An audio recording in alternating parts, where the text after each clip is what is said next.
What's going on, everybody? LK here, back at it again with another video, and today some Dragon Ball FighterZ for you. So I read a lot of the comments from this channel, of course, basically everything, and I interact with the community a lot on Twitter and through my stream, and I've been thinking a lot about the misconceptions that people commonly have about this game. Now, there's stuff I've talked about before, like fuzzies and snaps and certain characters, things like that. And I've talked about them a lot on this channel, so I wanted to take this at a slightly different perspective and talk about it specifically from the point of view of someone who doesn't play the game or has just started the game. If you like the content I'm putting out, please consider liking this video or subscribe to the channel, or do both. It does help the channel grow and I really do appreciate it. Thank you so much. Okay, so there's a few things that I hear a lot about this game that honestly is just wrong. If you agree with these things, and you're pretty much on the right track. Again, it's pretty much from people who either don't play the game at all, or they are just starting, and they're maybe like in their first couple months playing the game. So the classic is Dragon Ball FighterZ has no neutral. So one thing about this game is that in all regards, they want to make sure that both opponents have something they can always do, even if there's a lot of risk attached to it. And this is what kind of makes people perceive neutral the wrong way when they're starting the game. So of course the classic would be Super Dash. So especially if you, one, haven't played a fighting game, or two, you've only been playing this game for a little while, Super Dash is really strong. You can't punish it on block, as we see. You can't punish it really. You can block there. You have to directly hit it. You fly at them no matter where you are at the screen. You'll home in on them. It's a very, very strong mechanic, and it's really easy to use with combinations, like with assists and stuff like that. Now, while we all recognize that tools like this are really strong, this can lose to Super Dash if it's timed correctly. If the Super Dash is timed correctly, / the Ki Blast is thrown at the wrong time. So even though we have these strong neutral tools, Super Dash is a relatively easy answer that anyone can do, but it's risky. Like all I have to do is wait a little bit longer while I'm throwing it, because I don't have a lot of landing recovery and I could hit it. But because that thing is there, you kind of have to always have it in the back of your mind / pay attention to it. You're pretty often, while I'm playing matches too, when I upload like my ranked matches or play other Dragon Ball creators, where I'm like, are you gonna Super Dash here? Are you gonna Super Dash here? I am constantly looking for it in specific places because I'm aware that it's a legitimate option that could beat a bunch of the options I could do. So in the end, there's like this balance between just playing your character's neutral game as usual, but then also looking for these kind of high risk, high return options, and that's kind of just the balance of the game. A lot of the stronger characters, and as time has gone on, just characters in general, are able to play neutral and beat these things at the same time. It's just, again, you have to kind of focus on it and make sure that you look for it or do things in a way that will keep you safe from these things. Now, some people say take Super Dash out of the game, but Super Dash is a mechanic. It's a core mechanic. The game is designed around it. It's designed around these weak projectiles and beating them with this move, but then losing to other things. It's also used for punishing things that you probably would not be able to punish normally. So say, from a beginner's perspective, you know, that beats the Ki Blast, of course, so you can either wait for it or do your Ki Blast early and react and 2H. But for the most part, people try to use beams to beat the Super Dash, but the beam itself is something else. So beams normally, if no Super Dash, it might be kind of hard to hit a beam, but when a beam is whiffed, Super Dash is one of the most consistent punishes that everyone has available to punish moves like that. The big risk of beams is that you can't cancel them on whiff. It has to connect. There's a lot of emphasis on making sure you do things at the right times and paying attention to what your opponent likes to do and making sure that you could beat these high risk options and low risk options at the same time. So the next one is this game has no mix-up, and to be honest, I'm a little bit of a violator here because I say it a lot.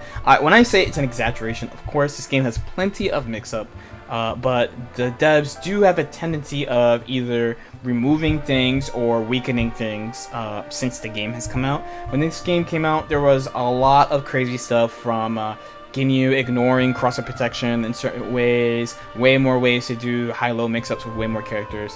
Now, in the current state of the game, there is mix-up, it's wrong to say there's no mix-up, but it's pretty limited. The concept of doing mix-ups in this game is pretty homogenous, and it's one of the challenges of building a team in the first place. So simply, if you want to do mix-ups at a base level and a simple level, pick a character that has a high blocks and assists, something like a Bardock B, or a Kid Buu A, or a Gotenks A, Base Goku A, Yamcha A, any one of those, and you could probably do a high-low mix-up if you have a character with a 2L low, or fast enough 2M, and some type of air dash overhead. Your other main option would be command grabs, as long as your command grab is fast enough, or the animation is tricky enough, where you can use delay normals or something to kind of mess with your opponent, then you could use your command grabs also as a mix-up. Command grabs are pretty threatening, and it really falls in line with what the game likes, which is, again, you could take a risk, a high risk, and get a high return, or you could play passive and give the attacker the mix-up. Now, probably a better and more fair way of putting the there's no mix-up in the game is there's not a lot of guaranteed mix-ups. So in other fighting games, there's situations, and it depends on the game, of course. Every game works differently, but especially when you get like a knockdown, you generally get a pretty favorable situation. Some games have the logic of you can't combo off all your hits, so if you get a knockdown, then you should have a high return. Some games are like Dragon Ball, where you get knockdowns off all hits, but if you hit them mid-screen and knock them down mid-screen, your knockdown is weak, but if you knock them down the corner, your knockdown is strong. In Dragon Ball, you get knockdowns all the time, basically off anything, so the knockdowns are overall pretty weak. You usually need extra resources to continue your offense here. Usually another assist or something that you can set outside of yourself, like one of these little key blasts, or something that's large enough that can cover all the text, like Trunks Change the Future. So this game has infinite block strings. That's one I hear so much. A lot of people say like this game has almost infinite block strings. That's why I feel like the defense is bad, because I'm just sitting here. I don't know when to do something. Honestly, this is kind of your fault.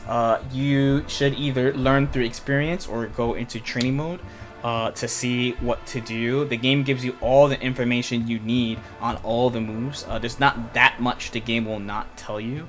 And even in this patch, they made it so the assists don't regenerate unless you basically give your opponent the chance to tag now. So they're really, like, the game gives you a lot of strong tools to deal with block strings. And also, if you're so worried about getting hit in general, the whole fact that one, it is kind of hard to do mix-ups, and your opponent doesn't get their assist back. If they use their assists, they can't really do anything besides try to reset you or peel off so they could get their assist back. So just be a little patient. Use one of the mechanics the game gives you, like reflect, like guard cancel, like holding tag, and just wait for the opportunity.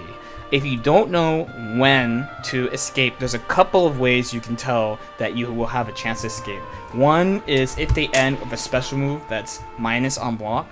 So something like this is -5. Yeah, Bardock can backdash. Yeah, they can like guess. The interaction, of course, will depend on your character, but at least they definitely can't cancel it into anything because it's a special move. That's one.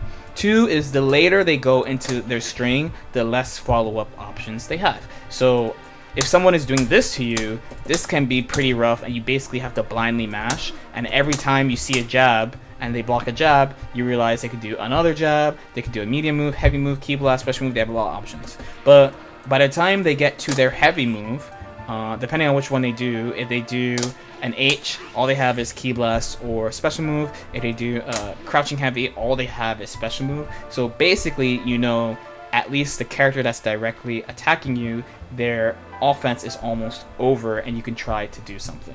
So the last one I want to talk about is in regards to characters, especially since a lot of people are releasing tier lists about who they think are the best characters, who they think are okay, good, bad, whatever. So for example, I have Videl here. So Videl is generally rated pretty low. A lot of people rate her as the worst character, usually because she's lacking a system mechanic that other people don't have. And I've definitely called characters trash in hyperbole, right? In a hyperbolic fashion, over-exaggerating how bad they are or how not willing I am to play them compared to other characters.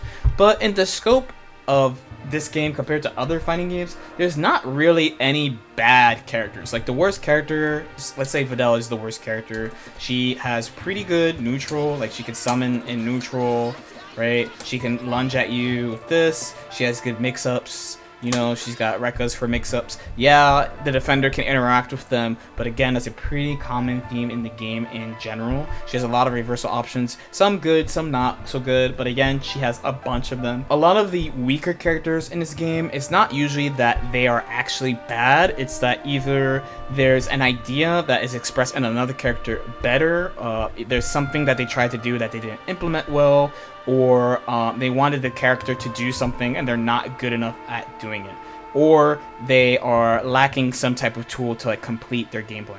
Usually they're good at about like 70% of what they're supposed to do, and then that other like 30% kind of puts them under the other characters. Now, especially if Dragon Ball is your first fighting game, I promise you, you do not know what an actual bad character looks like. There are games I have played that have characters down to actual legitimate F tier, like truly unplayable, not even like not viable for competition, like unplayable, can't win games at all if you play somebody at an equal skill level. Dragon Ball does not have that. Now, on the one hand, people don't like how cautious they are in a lot of the character designs and what they give to characters, but on the other hand, a lot of these things that they've implemented in the game and the way they've gone about it has made it so that the character balance has been overall pretty good, even when the game was a little bit more crazy.